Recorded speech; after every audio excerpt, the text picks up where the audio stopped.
ਸ਼ਰਮਾ ਜੀ, ਖਬਰਾਂ ਦੀ ਸ਼ੁਰੂਆਤ ਕਰੀਏ ਆਪਾਂ ਪੰਜਾਬ ਦੀਆਂ ਅਨਾਜ ਮੰਡੀਆਂ ਤੋਂ। ਅਨਾਜ ਮੰਡੀਆਂ ਦੇ ਵਿੱਚੋਂ ਫਸਲ ਦੀ ਖਰੀਦੋ ਫਰੋਖਤ ਹੁੰਦੀ ਹੈ ਤੇ ਉਸ ਤੋਂ ਬਾਅਦ ਲਿਫਟਿੰਗ ਹੁੰਦੀ ਹੈ।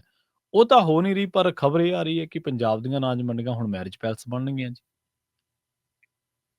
ਬਿਲਕੁਲ ਜੀ ਪ੍ਰਵੀਨ ਜੀ, ਇਹ ਇੱਕ ਐਸਾ ਪਹਿਲੂ ਹੈ ਕਿ ਜਿਹੜੀਆਂ ਅਨਾਜ ਮੰਡੀਆਂ ਨੂੰ ਬਚਾਉਣ ਦੀ ਪੰਜਾਬ ਲੜਾਈ ਲੜ ਰਿਹਾ ਹੈ, ਜੀ, ਜੀ।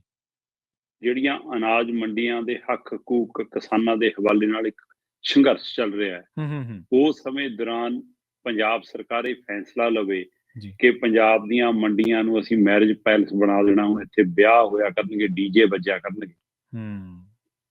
ਦੇਖੋ, ਜੇਕਰ ਇਸ ਨੂੰ ਤੁਸੀਂ ਆਰਥਿਕ ਪਹਿਲੂ ਤੋਂ ਦੇਖਣਾ ਹੈ ਜੀ। ਤਾਂ ਇੱਕ ਸਿਆਣਾ ਫੈਸਲਾ ਲੱਗਦਾ। ਠੀਕ ਹੈ ਜੀ। ਆਰਥਿਕ ਪਹਿਲੂ ਇਹਦਾ ਇਹ ਹੈ ਕਿ ਵੀ ਪੰਜਾਬ ਦੀਆਂ ਮੰਡੀਆਂ ਚੱਲਦੀਆਂ ਕਿੰਨੀ ਦੇਰ ਨੇ, ਸਾਲ 'ਚ 2 ਸੀਜ਼ਨ। ਹੂੰ। ਇਹ ਜਿਨ੍ਹਾਂ ਨੇ ਤਜਵੀਜ਼ ਲਿਆਂਦੀ ਹੈ, ਮੈਂ ਉਹਨਾਂ ਦੇ ਹਵਾਲੇ ਨਾਲ ਗੱਲ ਕਰ ਰਿਹਾ ਹੁਣ। ਹਾਂਜੀ, ਹਾਂਜੀ। ਫਿਰ ਆਪਾਂ ਆਪਣੇ ਹਵਾਲੇ ਨਾਲ ਤਾਂ ਕਰਾਂਗੇ ਜੀ। ਹੂੰ, ਹੂੰ।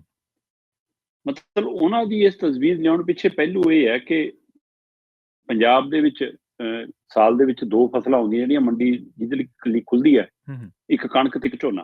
ਹੂੰ। ਝੋਨੇ ਦਾ ਸੀਜ਼ਨ ਥੋੜਾ ਲੰਬਾ ਹੁੰਦਾ ਹੈ, ਕਣਕ ਦਾ ਸੀਜ਼ਨ ਥੋੜਾ ਘੱਟ ਹੁੰਦਾ ਹੈ। ਹੂੰ, ਹੂੰ, ਹੂੰ। ਚਲੋ ਆਪਾਂ ਕੁੱਲ ਮਿਲਾ ਕੇ ਮੰਨ ਲਈਏ ਕਿ ਸਾਲ 'ਚ 4 ਮਹੀਨੇ ਮੰਡੀ ਚੱਲਦੀ ਹੈ। ਠੀਕ ਹੈ ਜੀ। ਹੁਣ ਅਗਲੇ ਕਹਿੰਦੇ 8 ਮਹੀਨੇ ਮੰਡੀਆਂ ਵਿਹਲੀਆਂ ਪਈਆਂ ਹੂੰ। ਤੇ ਪਹਿਲਾਂ ਵੀ ਉੱਥੇ ਰਾਜਨੀਤਿਕ ਰੈਲੀਆਂ, ਰਾਜਨੀਤਿਕ ਸਮਾਗਮ ਜਾਂ ਕਦੇ-ਕਦੇ ਕੋਈ ਧਾਰਮਿਕ ਸਮਾਗਮ ਹੁੰਦਾ ਹੀ ਰਿਹਾ ਹੈ। ਹੂੰ। ਤੇ ਕਿਉਂ ਨਾ ਫਿਰ ਆਪਾਂ 8 ਮਹੀਨੇ ਨੂੰ ਮੈਰਿਜ ਪੈਲਸ ਬਣਾਈਏ, ਹੂੰ। ਆਪਾਂ ਕਿਰਾਇਆ ਭਾੜਾ ਵਸੂਲਿਆ ਕਰੀਏ। ਹੂੰ। ਹੁਣ ਇਸ ਪ੍ਰਕਿਰਿਆ ਦੇ ਤਹਿਤ ਫੈਸਲਾ ਕਰ ਲਿਆ ਸਰਕਾਰ ਨੇ ਜੀ। ਕਿ ਬਈ ਮੰਡੀ ਬੋਰਡ ਇਸ ਨੂੰ ਭਾੜੇ ਤੇ ਚੜਾਊਗੀ, ਮੰਡੀ ਬੋਰਡ ਦੇ ਖਾਤੇ 'ਚ ਪੈਸੇ ਆਉਣਗੇ ਹੂੰ, ਹੂੰ। ਤੇ ਮਾਰਕੀਟ ਕਮੇਟੀ ਰਾਹੀਂ ਇਹਦੀ ਬੁਕਿੰਗ ਹੋਇਆ ਕਰੂਗੀ। ਠੀਕ ਹੈ। ਜਿਹੜੀ ਮਾਰਕੀਟ ਕਮੇਟੀ ਦੀ ਜਿਹੜੀ ਮੰਡੀ ਆਉਂਦੀ ਆ, ਉੱਥੋਂ ਬੁਕਿੰਗ ਕਰਾਓ, ਪੈਸੇ ਭਰੋ। ਜਿਹੜੀ ਬਿਨਾਂ ਸ਼ੈੱਡ ਵਾਲੀ ਮੰਡੀ ਆ, ਉਹਦਾ 1 ਦਿਨ ਦਾ ਕਿਰਾਇਆ ਪ੍ਰਤੀ ਏਕੜ 4000। ਹੂੰ, ਹੂੰ। ਜੇ 3 ਏਕੜ 'ਚ ਫੈਲੀ ਆ ਮਤਲਬ ਮੰਡੀ, ਕੋਈ ਸ਼ੈੱਡ ਨਹੀਂ ਪਿਆ ਹੋਇਆ, ਤਾਂ 12000 'ਚ ਲੈ ਲਓ ਭਾਈ, ਹੂੰ। 1 ਦਿਨ ਦਾ ਕਿਰਾਇਆ। ਤੇ ਜੇ ਕਵਰਡ ਹੈ ਤਾਂ ਕਵਰਡ ਦਾ ਪ੍ਰਤੀ ਏਕੜ 1 ਦਿਨ ਦਾ ਕਿਰਾਇਆ 10000। ਹੂੰ, ਹੂੰ, ਹੂੰ, ਹੂੰ। ਸੋ ਇਸ ਫਾਰਮੂਲੇ ਤੇ ਕਿਰਾਇਆ ਤੈਅ ਕਰ ਲਿਆ। ਵੈਸੇ ਤਾਂ ਇਹ ਤਜਵੀਜ਼ 2017 ਤੋਂ ਚਰਚਾ ਦੇ ਵਿੱਚ ਆ, ਪਰ ਸਰਕਾਰ ਹੁਣ ਵਾਲੀ ਆ ਇਸ ਨੂੰ ਅਮਲੀ ਜਾਮਾ ਪਹਿਨਾ ਰਹੀ ਹੈ। ਠੀਕ ਹੈ। ਇਸ ਲਈ ਖਜ਼ਾਨੇ ਪੱਖੋਂ, ਵਿੱਤ ਪੱਖੋਂ ਇਹਨੂੰ ਇਹ ਕਹਿ ਕੇ ਪ੍ਰਚਾਰਿਆ ਜਾ ਰਿਹਾ ਕੋਈ 8 ਮਹੀਨੇ ਮੰਡੀਆਂ ਵਿਹਲੀਆਂ ਰਹਿੰਦੀਆਂ, ਇਸ ਲਈ ਅਸੀਂ ਇਹ ਤੋਂ ਪੈਸੇ ਕਮਾਵਾਂਗੇ। ਤੇ ਸਾਡਾ ਪੇਂਡੂ ਵਿਕਾਸ ਫੰਡ ਕੇਂਦਰ ਦੇ ਨਹੀਂ ਰਿਹਾ, ਉਹਦੇ ਕਾਰਨ ਪਿੰਡਾਂ ਲਈ ਦਿੱਕਤ ਆ ਰਹੀ ਹੈ। ਪੈਸਾ ਪਿੰਡਾਂ ਤੇ ਹੀ ਲਾਵਾਂਗੇ, ਹੈ ਨਾ, ਕਿਉਂਕਿ 10,000 ਕਰੋੜ ਦੇ ਕਰੀਬ ਰਾਸ਼ੀ ਫਸੀ ਹੋਈ ਹੈ ਸਾਡੀ ਪੇਂਡੂ ਵਿਕਾਸ ਫੰਡ ਕੇਂਦਰ। ਹਾਂਜੀ, ਹਾਂਜੀ। ਬਿਲਕੁਲ, ਬਿਲਕੁਲ। ਤੇ ਹੁਣ ਉਹਦੀ ਭਰਪਾਈ ਅਸੀਂ ਵਿਆਹ ਦੇ ਡੀਜੇ ਲਾ ਕੇ, ਮੰਡੀਆਂ 'ਚ ਦਾਰੂ ਪਿਲਾ ਕੇ ਤੇ ਹੈ ਨਾ, ਆਰਕੈਸਟਰਾ ਲਾ ਕੇ ਅਸੀਂ ਪੂਰੇ ਕਰ ਲਾਂਗੇ। ਇਹ ਸਰਕਾਰ ਦਾ ਫਾਰਮੂਲਾ। ਹੁਣ ਆਮ ਇੱਕ ਪੱਖ ਤੋਂ ਸਮਝਿਆ ਇਹਨੂੰ ਇਹ ਲੱਗਦਾ ਵੀ ਕਿ ਸਰਕਾਰ ਸਹੀ ਉਪਯੋਗ ਕਰਨਾ ਚਾਹੁੰਦੀ ਹੈ ਖਾਲੀ ਸਮੇਂ ਦਾ ਜਾਂ ਖਾਲੀ ਪਈਆਂ ਮੰਡੀਆਂ ਦਾ। ਹਾਂਜੀ, ਹਾਂਜੀ। ਬਿਲਕੁਲ ਪ੍ਰਭਾਵ ਤੇ ਪਰ ਮੇਰਾ ਸਵਾਲ ਪ੍ਰਵੀਨ ਜੀ ਤੋਂ ਬਿਲਕੁਲ ਉਲਟ ਹੈ। ਹਾਂਜੀ। ਮੇਰਾ ਸਵਾਲ ਇਹ ਹੈ ਕਿ ਮੰਡੀਆਂ ਕਿਸਾਨੀ ਫਸਲਾਂ ਲਈ ਨੇ ਤੇ ਕੇਂਦਰ ਦੀ ਤਜਵੀਜ਼ ਦੇ ਅਨੁਸਾਰ 22 ਫਸਲਾਂ ਤੇ MSP ਆ। ਸਹੀ ਹੈ, ਸਹੀ ਹੈ, ਬਿਲਕੁਲ ਸਹੀ ਹੈ। ਤੇ ਜੇ 22 ਦੀਆਂ 22 ਫਸਲਾਂ MSP ਤੇ ਵਿਕਣ, 12 ਮਹੀਨੇ ਵੀ ਨਾ ਮੰਡੀਆਂ ਲਈ ਘੱਟ ਪੈ ਜਾਣ, ਇੱਥੇ ਚਹਿਲ ਪਹਿਲ ਰਹੇ, ਇਹ ਅਨਾਜ ਮੰਡੀ ਹੈ। ਵਿਆਹ ਲਈ ਹੋਰ ਬਹੁਤ ਥਾਵਾਂ ਹੈਗੀਆਂ, ਪਿੰਡਾਂ 'ਚ ਕਮਿਊਨਿਟੀ ਸੈਂਟਰ ਹੈਗੇ ਨੇ, ਬਣਾਓ। ਪੰਚਾਇਤੀ ਜ਼ਮੀਨਾਂ ਹੈਗੀਆਂ, ਉੱਥੇ ਬਣਾਓ ਜੋ ਕਰਨਾ ਹੈ। ਮੰਡੀ ਨੂੰ ਮੰਡੀ ਬਣਾਓ। ਮਾਨ ਸਾਹਿਬ, ਤੁਹਾਡੀਆਂ ਵੀਡੀਓ, ਤੁਹਾਡੇ ਖਬਰਾਂ ਸੋਸ਼ਲ ਮੀਡੀਆ ਤੇ ਅੱਜ ਵੀ ਘੁੰਮ ਰਹੀਆਂ, ਜਿਸ 'ਚ ਤੁਸੀਂ ਕਹਿੰਦੇ ਸੀ ਕਿ ਇਹ ਸਰਕਾਰਾਂ ਫਸਲ ਚੱਕਦੀਆਂ ਨਹੀਂ, ਅਸੀਂ 22 ਦੀਆਂ 22 ਫਸਲਾਂ MSP ਤੇ ਚੱਕਾਂਗੇ, ਸਾਡੀ ਸਰਕਾਰ ਆਉਣ ਦਿਓ, ਦਾਣਾ ਦਾਣਾ ਚੱਕਾਂਗੇ। ਥੋਤੋਂ ਤਾਂ ਕੱਲੀ ਮੂੰਗੀ ਨਹੀਂ ਚੱਕ ਹੋਈ, ਤਾਂ ਝੋਨਾ ਨਹੀਂ ਚੱਕ ਹੋਇਆ, ਤੁਸੀਂ ਤਾਂ ਝੋਨੇ ਦੀ ਲਿਫਟਿੰਗ ਨਹੀਂ ਕਰਾ ਪਾ ਰਹੇ।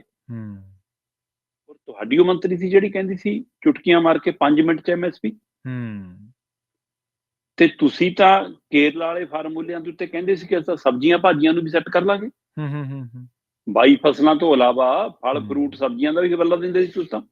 ਕਿੱਥੇ ਗਈਆਂ ਉਹ ਤਸਵੀਰਾਂ? ਸੋ ਚੰਗਾ ਹੋਵੇ ਤੁਸੀਂ ਮੰਡੀਆਂ ਨੂੰ ਪੈਲਸ ਬਣਾਉਣ ਦੀ ਬਜਾਏ ਅਨਾਜ ਮੰਡੀ ਹੀ ਰਹਿਣ ਦਿਓ, ਔਰ ਤੁਸੀਂ ਕਹੋ ਕਿ ਕਣਕ ਝੋਨਾ ਨਹੀਂ, ਬਾਕੀ ਫਸਲਾਂ ਵੀ ਮੰਡੀਆਂ 'ਚ ਅਸੀਂ ਖਰੀਦਾਂਗੇ, ਤੁਸੀਂ ਬੀਜੋ MSP ਤੇ ਅਸੀਂ ਚੱਕਾਂਗੇ, ਅਸੀਂ ਕਰਾਂਗੇ ਪ੍ਰਬੰਧ। ਪਰ ਜਨਾਬ, ਜਦੋਂ ਪੰਜਾਬ ਸਭ ਤੋਂ ਔਖੀ ਘੜੀ 'ਚੋਂ ਲੰਘ ਰਿਹਾ ਹੋਵੇ ਇਸ ਝੋਨੇ ਵਾਲੀ ਖਰੀਦ ਦੇ ਮਾਮਲੇ 'ਚ, ਸਰਕਾਰ ਦਾ ਇੱਕ ਵੀ ਨੁਮਾਇੰਦਾ ਮੰਡੀ 'ਚ ਜਾ ਕੇ ਨਹੀਂ ਵੜਿਆ। ਜੀ, ਬਿਲਕੁਲ ਸਹੀ, ਬਿਲਕੁਲ ਸਹੀ। ਕੱਲ ਪੰਜਾਬ ਯੂਨੀਵਰਸਿਟੀ ਦੇ ਹਵਾਲੇ ਨਾਲ ਵਿਦਿਆਰਥੀਆਂ ਦੇ ਵੱਲ ਸੀਗਾ, ਸਰਕਾਰ ਦਾ ਨੁਮਾਇੰਦਾ ਉੱਥੇ ਕੋਈ ਵੜਿਆ ਨਹੀਂ।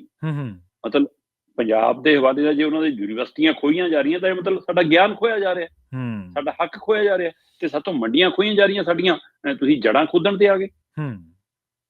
ਤੇ ਉੱਥੇ ਹੱਕ ਹਕੂਕ ਦੇ ਪਹਿਲੂਆਂ ਤੇ ਖੜਨ ਦੀ ਬਜਾਏ ਤੁਸੀਂ ਜੀ ਮੰਡੀਆਂ ਨੂੰ ਹੁਣ ਮੈਰਿਜ ਪੈਲਸ ਬਣਾ ਦੋਗੇ। ਇਹ ਕੇਂਦਰ ਦੀ ਉਸ ਲੁਕਵੇਂ ਏਜੰਡੇ ਦੇ ਵਿੱਚ ਸਮਰਥਨ ਕਰਨਾ ਹੀ ਹੈ ਜਿਹੜਾ ਉਹ ਪੰਜਾਬ ਦੀਆਂ ਮੰਡੀਆਂ ਮਕਾਉਣਾ ਚਾਹੁੰਦੇ ਨੇ ਤੇ ਪੰਜਾਬ ਦੇ ਕਿਸਾਨਾਂ ਨੂੰ ਸਿੱਲੂਆਂ ਕੰਨੀ ਧੱਕਣਾ ਚਾਹੁੰਦੇ ਨੇ। ਉਹਦੇ ਵਿੱਚ ਪਾਇਆ ਹੋਇਆ ਯੋਗਦਾਨ ਹੈ ਕੇਜਰੀਵਾਲ ਤੇ ਭਗਵੰਤ ਮਾਨ ਦਾ।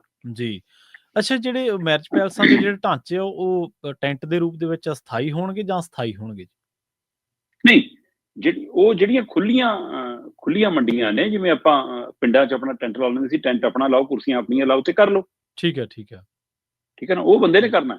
ਤਾਂ ਹੀ ਉਹਨਾਂ ਕੁ ਕਿਰਾਇਆ ਨਾ ਕਿ 4000 ਕਿਰਾਇਆ ਇੱਕ ਕਿੱਲੇ ਦਾ। ਕੀ ਸਿਆਸਤਦਾਨਾਂ ਤੋਂ ਵੀ ਵਸੂਲਿਆ ਜਾਊਗਾ ਜਿਹੜੇ ਮੰਡੀਆਂ 'ਚ ਰੈਲੀਆਂ ਰੱਖ ਲੈਣ? ਬਿਲਕੁਲ। ਜਿਹੜਾ ਵੀ ਕੋਈ ਮੰਡੀ 'ਚ ਸਮਾਗਮ ਹੋਏਗਾ, ਧਾਰਮਿਕ ਸਮਾਗਮ ਕਰਾ ਲਓ, ਰਾਜਨੀਤਿਕ ਸਮਾਗਮ ਕਰ ਲਓ, ਇਹ ਕੋਈ ਵਿਆਹ ਸ਼ਾਦੀ ਪ੍ਰੋਗਰਾਮ ਕਰ ਲਓ, ਕੁਛ ਵੀ ਕਰ ਲਓ, ਉਹਦਾ ਕਿਰਾਇਆ ਤੈਅ ਕਰਤਾ ਜੀ, ਉਹਦੇ ਹਿਸਾਬ ਨਾਲ ਹੋਏਗਾ। ਪਰ ਇੱਕ ਤੁਸੀਂ ਬਹੁਤ ਸੋਹਣੇ ਪਹਿਲੂ ਚੁੱਕਿਆ, ਬਹੁਤ ਵਧੀਆ ਗੱਲ ਲੱਗੀ ਮੈਨੂੰ ਕਿ ਕਮਿਊਨਿਟੀ ਸੈਂਟਰ ਤੁਸੀਂ ਕਾਹਦੇ ਵਾਸਤੇ ਬਣਾਇਆ? ਸਵਾਲ ਇਹੀ ਹੈ। ਹਾਂਜੀ, ਜੇ ਤੁਸੀਂ ਆਰਜ਼ੀ ਤੌਰ ਤੇ ਇਸ ਢਾਂਚੇ ਨੂੰ ਯੂਜ਼ ਕਰਨਾ ਹੈ, ਤੁਸੀਂ ਗਰਾਊਂਡ ਯੂਜ਼ ਕਰ ਸਕਦੇ ਹੋ ਇੱਕ ਦਿਨ ਦੇ ਲਈ ਕਿਸੇ ਵੀ ਪਿੰਡ ਦਾ। ਮੈਂ ਕਹਿੰਦਾ ਪ੍ਰਵੀਨ ਜੀ, ਪਹਿਲਾਂ ਹੀ ਗੱਲ ਤਾਂ ਪੈਲਸ ਆਪਣੇ ਪ੍ਰਬੰਧਾਂ ਦਾ ਹਿੱਸਾ ਹੀ ਨਹੀਂ ਸੀ। ਹਰ ਪਿੰਡ 'ਚ ਗੁਰੂ ਘਰ ਹੈ, ਅਸੀਂ ਸਾਦੇ ਵਿਆਹਾਂ ਕਰਨੇ ਉਹਨੂੰ ਕਿਉਂ ਨਹੀਂ ਜਾਂਦੇ? ਸਹੀ, ਬਿਲਕੁਲ ਜੀ, ਬਿਲਕੁਲ। ਮਤਲਬ ਮੰਦਿਰ ਹੈਗਾ, ਸਾਂਝੀਆਂ ਥਾਵਾਂ ਹੈਗੀਆਂ, 7 ਹੈ, ਧਰਮਸ਼ਾਲਾ, ਕਿੰਨਾ ਕੁਛ ਹੈ, ਅਜੇ ਵੀ ਧਰਮਸ਼ਾਲਾਵਾਂ ਹੈਗੀਆਂ ਬਿਲਕੁਲ। ਅੱਛਾ, ਦੂਜੀ ਗੱਲ, ਜੇ ਸੱਚਮੁੱਚ ਮਤਲਬ ਕਿ ਸਰਕਾਰ ਇਹ ਚਾਹੁੰਦੀ ਹੈ ਕਿ ਲੋਕਾਂ ਦੇ ਚਾਅ ਮਲਾਰ ਨੇ, ਅੱਜ ਕੱਲ੍ਹ ਪੈਲਸ ਇੱਕ ਸਟੇਟਸ ਸਿੰਬਲ ਬਣ ਗਿਆ, ਪੈਲਸਾਂ ਨੂੰ ਨੱਥ ਕਿਉਂ ਨਹੀਂ ਪਾਉਂਦੀ ਸਰਕਾਰ? ਕਿਉਂ ਨਹੀਂ ਕਰਦੀ ਕਿ ਇਹ ਤੋਂ ਵੱਧ ਰੇਟ ਨਹੀਂ ਲੱਗੂਗਾ ਜੋ ਮਰਜ਼ੀ? ਇੱਕ ਵਾਰ ਟੈਂਟ ਲਾ ਲਿਆ, ਇੱਕ ਵਾਰ ਕੁਰਸੀਆਂ ਲਾ ਲਈਆਂ ਤੇ ਸਾਰੀ ਉਮਰ ਕਮਾ ਰਹੇ ਹੋ ਤੁਸੀਂ, ਬੜੇ ਧਨਾੜਾਂ ਦੇ ਹੀ ਨੇ। ਉਹਦਾ ਰੇਟ ਕਰ ਲਵੇ ਸਰਕਾਰ, ਉਹਦਾ ਰੇਟ ਕਹਿ ਦੇਵੇ ਕਿ ਮੰਡੀ ਜਿੰਨਾ ਹੀ ਰੇਟ ਲੱਗੂਗਾ। ਮੰਡੀ ਬਣਾ ਕੇ ਤਾਂ ਚਲਾਓ। ਤੁਸੀਂ ਮੰਡੀ ਦਾ ਭੋਗ ਪਾਉਣਾ ਚਾਹੁੰਦੇ ਹੋ, ਤੁਸੀਂ ਪੰਜਾਬ 'ਚੋਂ ਮੰਡੀਆਂ ਮਕਾਉਣਾ ਚਾਹੁੰਦੇ ਹੋ। ਚੰਗਾ ਹੁੰਦਾ ਕਿ ਏਦਾਂ ਕਿਰਾਇਆ ਵਸੂਲਣ ਦੀ ਬਜਾਏ ਤੁਸੀਂ 10,000 ਕਰੋੜ ਵਸੂਲਣ ਲਈ ਮੋਦੀ ਦੇ ਦਰ ਤੇ ਬੈਠਦੇ ਜਾ ਕੇ। ਬਿਲਕੁਲ ਸਹੀ ਜੀ, ਬਿਲਕੁਲ ਜੀ।